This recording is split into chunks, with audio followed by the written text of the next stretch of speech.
আজ কিছু টিপস তোমাদের সাথে শেয়ার করব, জানতে হলে কিন্তু পুরো ব্লগটা দেখতে হবে। সকাল সকাল সব কাজ সেরে প্রথমেই আমার কাজ হলো ছেলেদের খাওয়ানো। তারপরে আমিও ব্রেকফাস্টটা সেরে নিই। এদিকে বাজারের ব্যাগে কী ছিল সেটাই বার করে দেখছিলাম। আর হ্যাঁ, আজ সানডে, চিকেন হবে না সেটা হতে পারে? এই যে লাল বিট দুটো প্রায় এক সপ্তাহ আগে কিনেছিলাম, বাড়ি না থাকার কারণে এটা ফ্রিজে ছিল, তাই ভাবলাম সাথে একটু আলু দিয়ে ভাজা করে নিই। আমি না কিছু ভাজার আগে নুন হলুদটা আগে থেকে মাখিয়ে রাখি কিছুক্ষণ, যাতে অল্প তেলে ভাজলে সবজিগুলো ভেঙে না যায়। এদিকে ভাজাটা বসিয়ে দিয়ে পেঁয়াজগুলো কেটে নিচ্ছিলাম মাংসের তরকারিতে দেওয়ার জন্য।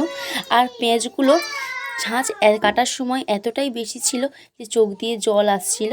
আর গরম হয়ে গেলে তেলটা আমি হলুদ গুঁড়ো দিয়ে তারপর আলুগুলো দিয়ে আস্তে আস্তে ভালো করে ভেজে নিলাম। হলুদ গুঁড়োটা গরম তেলে দিয়েছিলাম কারণ আলুগুলো গরম তেলে দিলে যাতে তেলটা বেশি না ছিটকায়। আর হ্যাঁ, আলুতে কিন্তু পরে একটু নুনও দিয়েছি। আলুটা ভেজে তুলে নেওয়ার পর আমি কিন্তু আর এক্সট্রা কোনো তেল দিইনি মাংস রান্নার জন্য। প্রথমে গরম তেলে পেঁয়াজগুলি দিয়ে লাল লাল করে ভেজে নিয়েছি। পেঁয়াজটা ভাজার সময় একটু নুন দিয়েছি যাতে পেঁয়াজটা তাড়াতাড়ি সিদ্ধ হয়ে যায়। লাল লাল করে পেঁয়াজটা ভাজা হয়ে গেলে তারপর দিয়েছি গোটা গরম মশলা আর শুকনো লঙ্কা কুচি।